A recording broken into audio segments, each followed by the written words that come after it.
All right, everybody. Welcome to another segment of Ask an Immigration Lawyer, our weekly live show. This is Jacob Sapochnick here and attorney Marie Portolano from our office.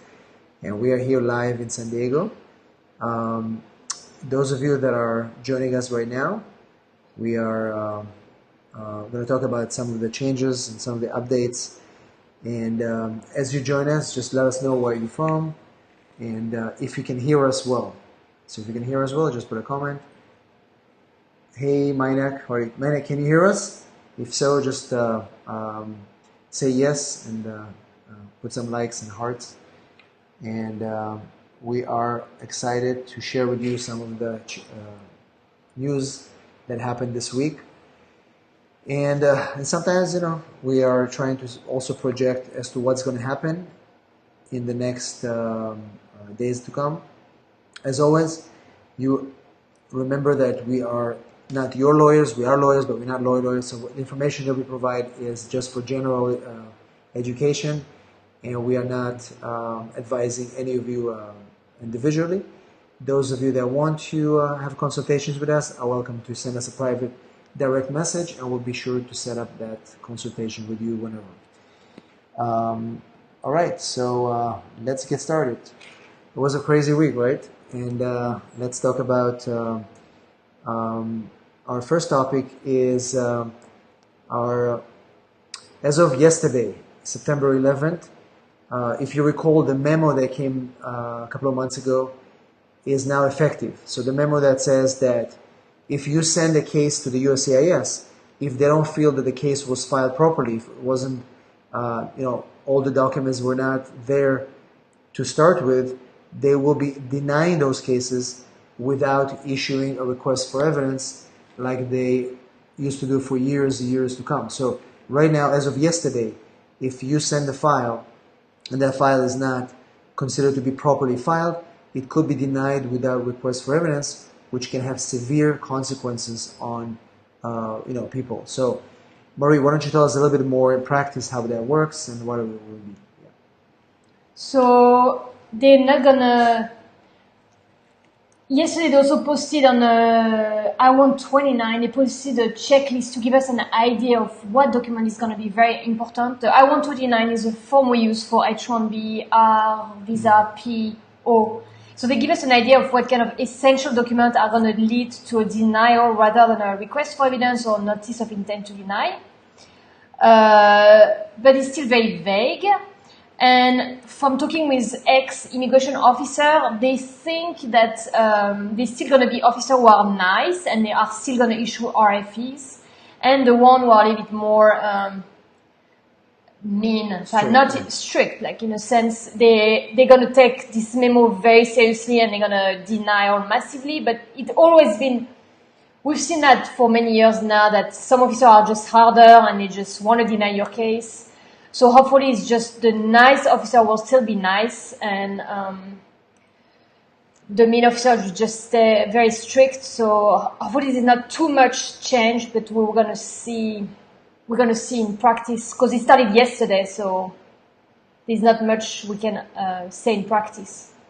Right. So, what that means, and again, those of you that are joining us right now, this is our weekly immigration live show, where both me and Marie are trying to share some information about what we learn and what is coming. And so right now we are talking about, and again, those of you that join, you can post your questions and we're going to get to them at the end of our live stream. And if you join us right now, let us know where you're from in the world, and city, state, country, and put some likes and hearts and we'll answer your questions. So we're talking about now about the new policy that started yesterday, where some cases that will be filed are not going to be getting our requests for evidence anymore. So typically, when you file a request or when you file a case with the government, they may issue a request for evidence if something is missing, a form, a signature in a box on the form. And right now, the policy is going to be to deny those cases without an RFE. As just like Marie said, we think that some of these officers are going to be using discretion, and maybe they will continue to issue RFEs. But again, the general policy is that they don't have to. They're not going to have to do that, which means that some of the tips try to file early. So if you are filing a change of status or an extension, make sure that you file early enough so in case there is a denial, you're still in status. Cases that are, you can use premium processing, so H-1B extension, change of status to an O case, anything that has a premium processing option, do that, because you'll get your answer sooner than later, and you're still going to be in status, and you have enough time to fix it. It's going to be different, and we'll have to adjust to it as well, and as soon as we have more information how it's going to work, we'll obviously update you. Effective as of yesterday, again, premium processing is also suspended for certain cases, and why don't you talk about that as well, Marie? Yeah, premium processing has been suspended for H-1Bs. We thought they're going to reopen it for the cap subject H-1Bs. Instead, they kept it closed and they extended premium processing suspension to almost all H-1Bs filed with the California or Vermont Center, except if you're cap exempt. So then it's shut down until, I think, February 19, 2019. So it's a long time when it's going to be suspended. It's going to have very bad consequences for our clients, because a lot of our clients need an urgent answer. You need to move on with your life, and there's sometimes very strict deadlines, timeline. When do you file the 45? You need an answer on your H-1B. So it's going to have a serious impact. Clients are not going to be able to travel because they're waiting for a decision. Right. Yeah. And once again, those of you that are joining now, I can see a bunch of you are coming in right now. Just let us know where you're from. We are on the live immigration show every Wednesday at 2 p.m. Pacific time. We're talking about the consequences of no longer getting requests for evidence on certain cases, and also the suspension of premium processing for H-1B cases, which basically is going to create a lot of delays. People that are trying to transfer jobs, people that are trying to travel while their case is pending. It's going to just create a lot of hardship on people that are already working in the U.S. on a work visa, and then it's going to put a lot of limitations on them, and also on employers that are trying to plan, hiring and things like that. So it's really concerning. And so, the fact that as of yesterday we have two major memos that are being put into action. The fact that now that when you file for an immigration petition, if you don't have all the documents from the beginning, your case could be denied without request for evidence. This is severe consequences on people that are filing last minute, on people that don't have all the documents before deadline. It's going to create a lot of hardship on people that are trying to get their applications done correctly. So, again, this just happened yesterday, but we're trying to understand how it's going to work and how to advise our clients correctly. So if you're just joining us right now, this is what we're talking about. Let us know where you're from and post your questions. We're going to answer them after we go through our agenda. And we'll make sure to get to all these questions today, either live, or we'll answer those questions in the feed after we finish the live show.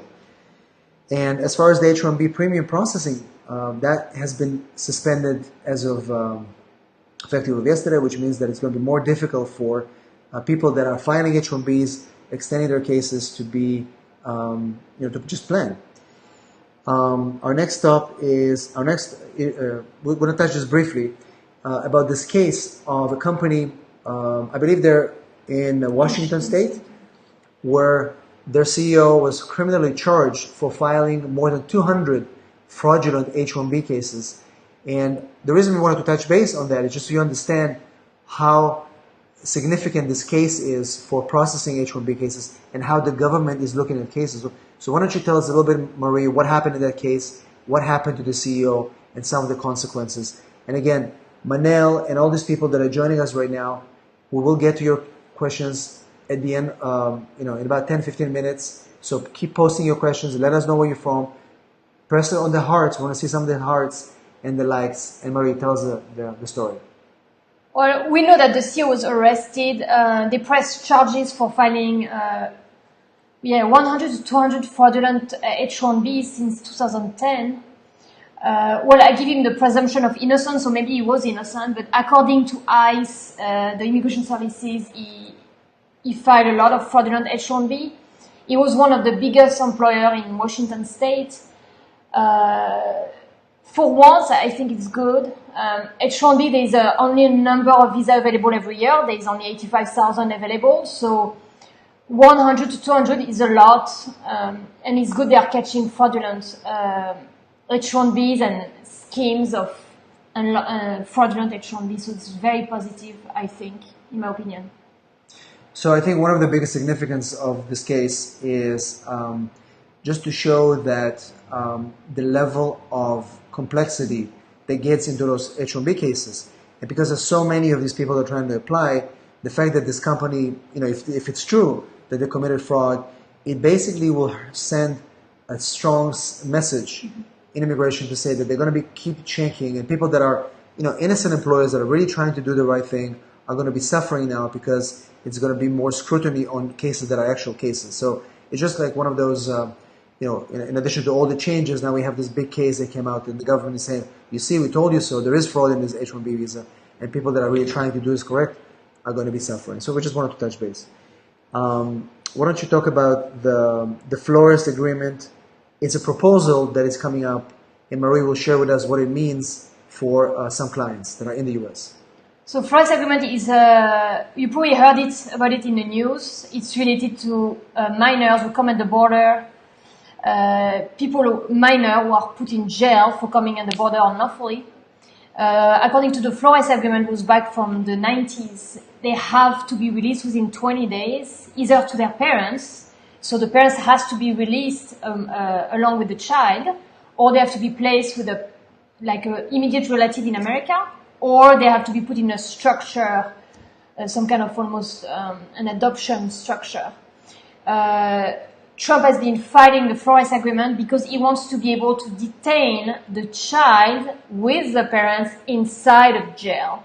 So they did a proposal to be able to basically terminate the Flores Agreement and allow the administration to detain the parent and the child in a jail indefinitely, which could mean years and years.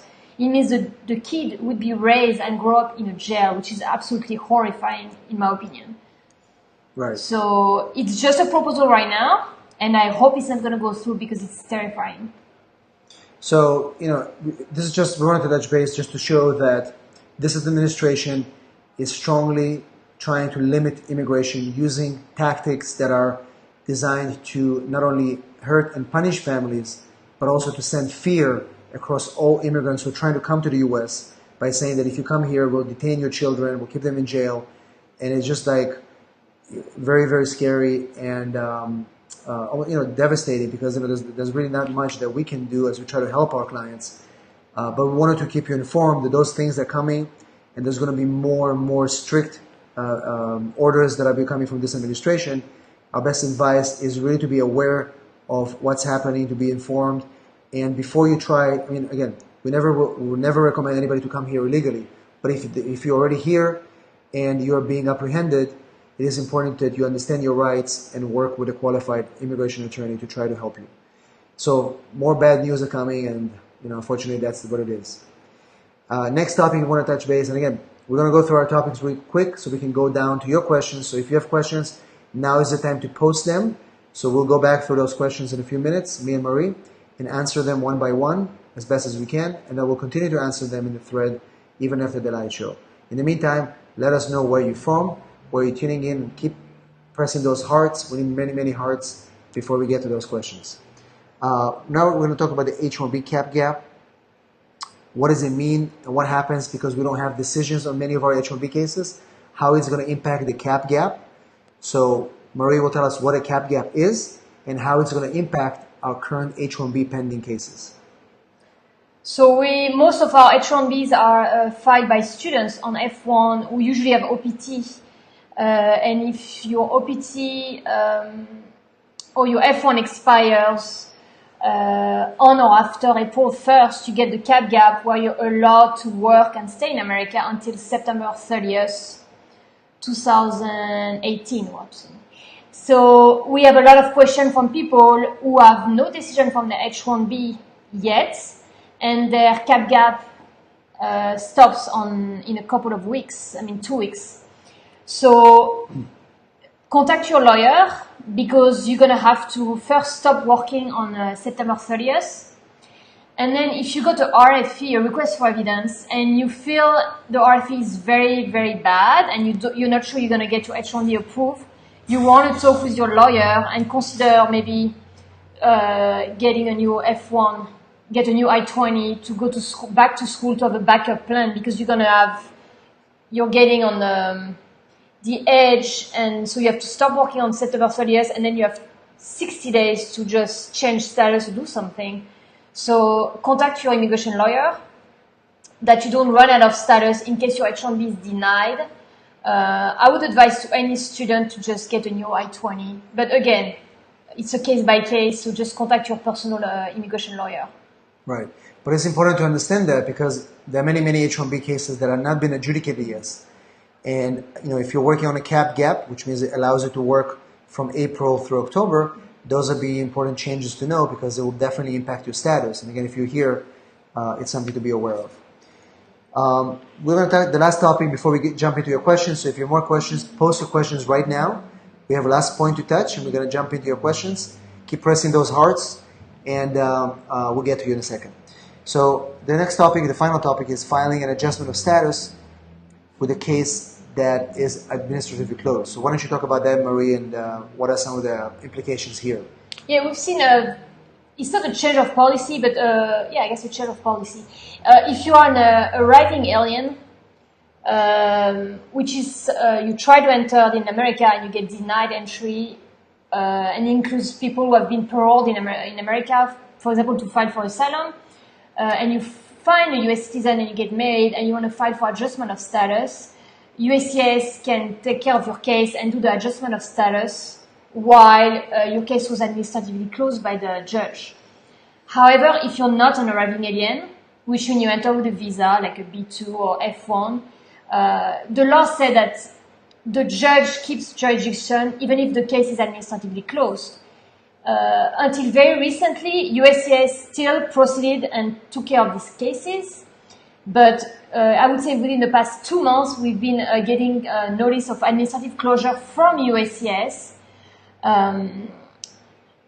asking us to terminate the case first with the judge. And if the judge doesn't want to terminate, then we go back to court. So it's just going to create an even bigger backlog, because they used to not really care. We used to be able, even for people who are not an arriving alien, we used to be able to proceed. We did hundreds of these cases. Proceed, they get their green card, and then terminate the case. It's not the case anymore. We get the USCIS doesn't want to proceed anymore if you're not an arriving alien.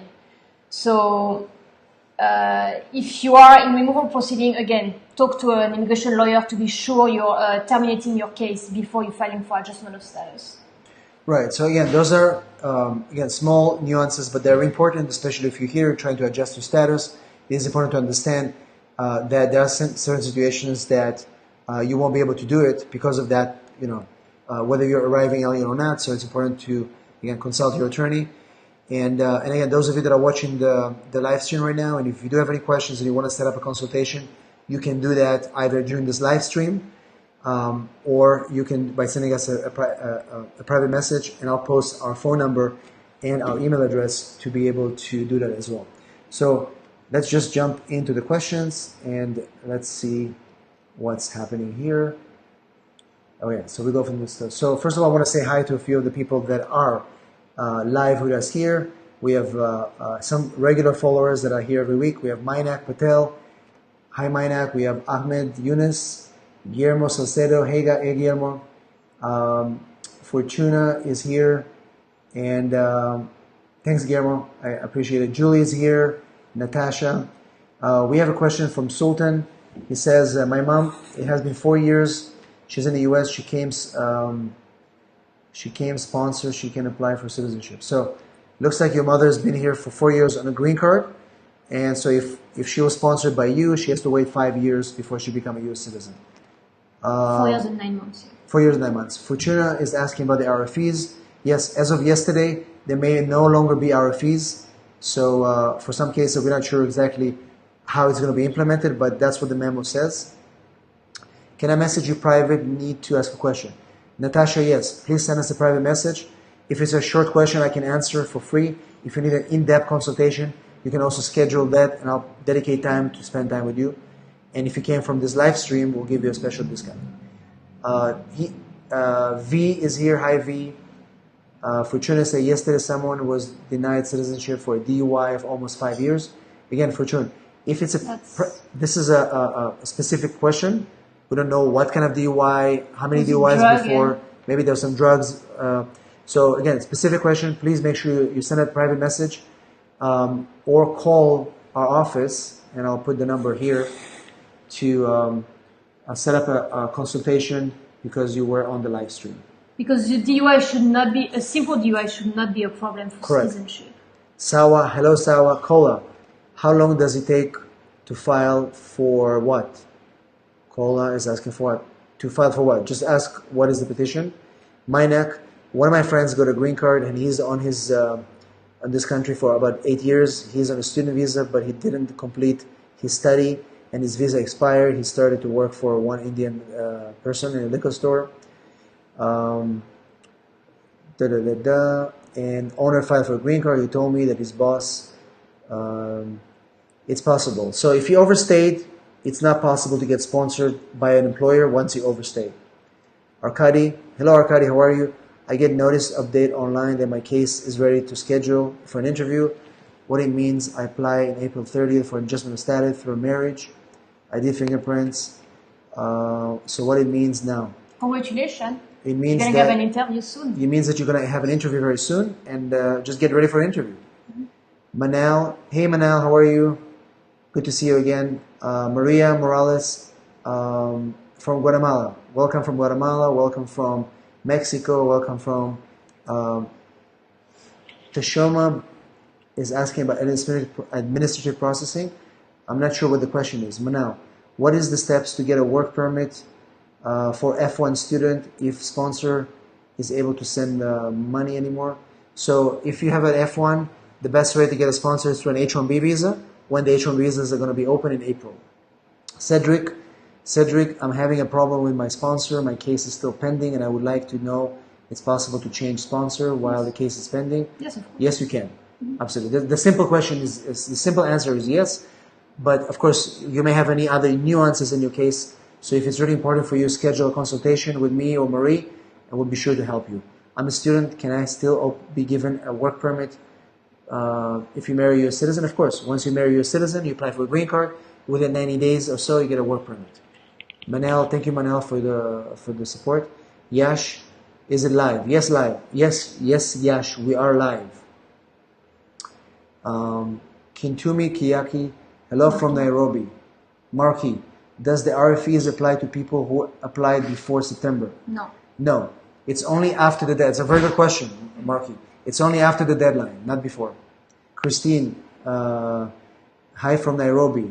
Yeah, Kenya. Beautiful. Will the undocumented with California ID apply for the real ID? Yeah, you can apply for real ID if you're undocumented. That's the whole point.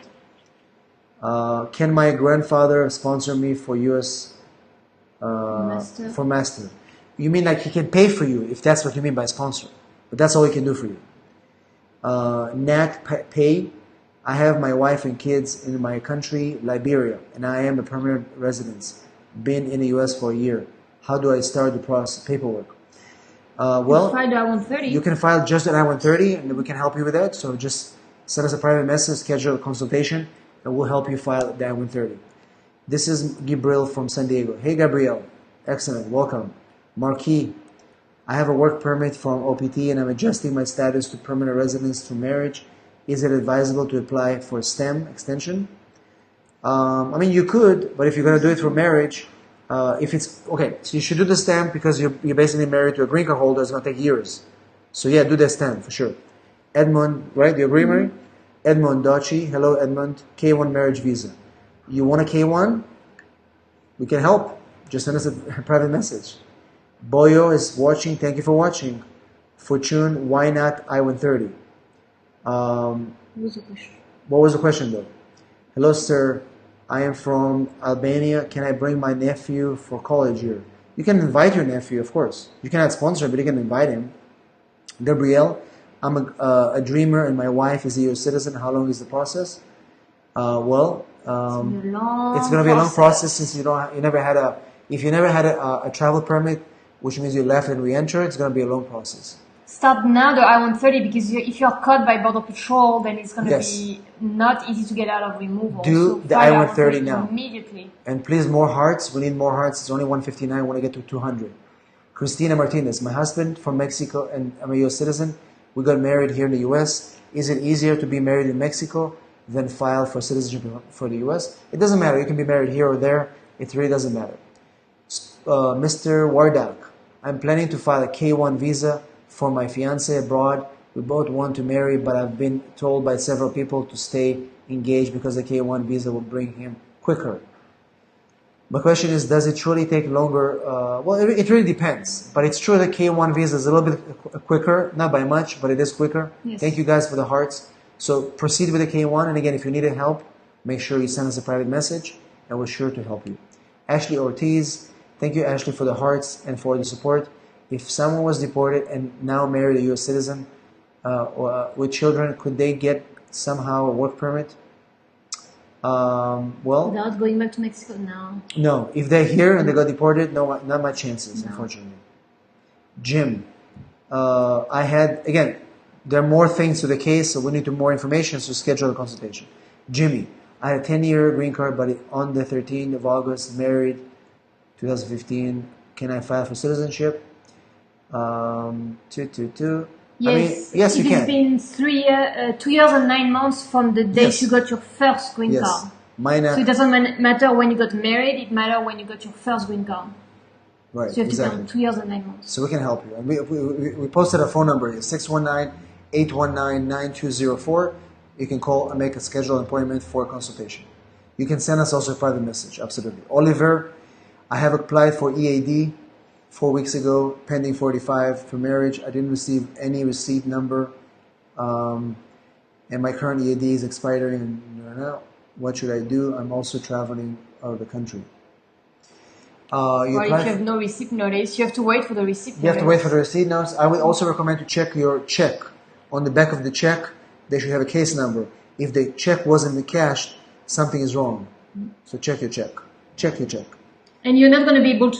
It's going to be hard to travel by December 5. Right now, it takes 3 to 5 months to get the EAD. So unless you find a really good reason to expedite, you're not going to get it by December 5. Correct.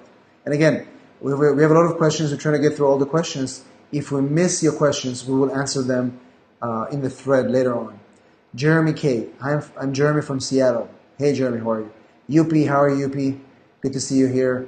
Rahil, I'm from Uganda. My son born in the USA. He's a USA citizen, so I apply for legal status. Yeah, so if your son is a US citizen over 21, he can help you and file for you. My kids, Aslam. Hey, Aslam. My kids, 2-year-old, have a US citizenship, and my sister has a green card. That could help. My kids have a US citizen. Yeah, so your kids, only when they turn over 21, they can help you. Your sister's going to take forever. So just do it for your kids. Can someone get in if they get an ID if they're undocumented? Yeah, you can get an ID in California under AB60. Under the law of AB60, you can get an ID. Absolutely. Serial. Hi, does adding my foreign fiance to my US account help her in getting a visa in the future? Not really. Not really. Could help with a good faith marriage. Mark is asking how many years waiting for a visa U? How many years? How long does it take to get a U visa right now? Right now it takes 1 to 2 years to get a U visa, if not more. It's crazy the waiting time. Yeah. So guys, our show is 30 minutes, and we are reaching our 30 minutes mark. So any last minute questions you can ask, and we'll be sure to answer more of these questions in the thread. Last question. My husband is a 10-year green card holder. When can he apply for citizenship? So that's a question for EM. So typically it's 2 years and 9 months after he got it, unless he had any absences from the US. But typically I would say about closer to 3 years. All right, guys? So I see more questions are coming, but we reach 30 minutes right now. So keep posting your questions. Is returning to the USA 6 months too soon if I had stayed there for 2 months on a B1, B2? Should be fine. Yeah, this is a question from Kinuthia, and I'm sorry if I'm butchering your name. It should be really fine if you do that after being away for 6 months. And once again, if you're watching live right now, and there's quite a few watching live, I want you to do us a favor, press the share button and share this with all your audience. And keep pressing the hearts, but share this live stream right now. So anybody who is your friends or connected with you can also benefit from the answers we gave right now in the show. We'll be back here next Wednesday at 2 p.m. if all goes well.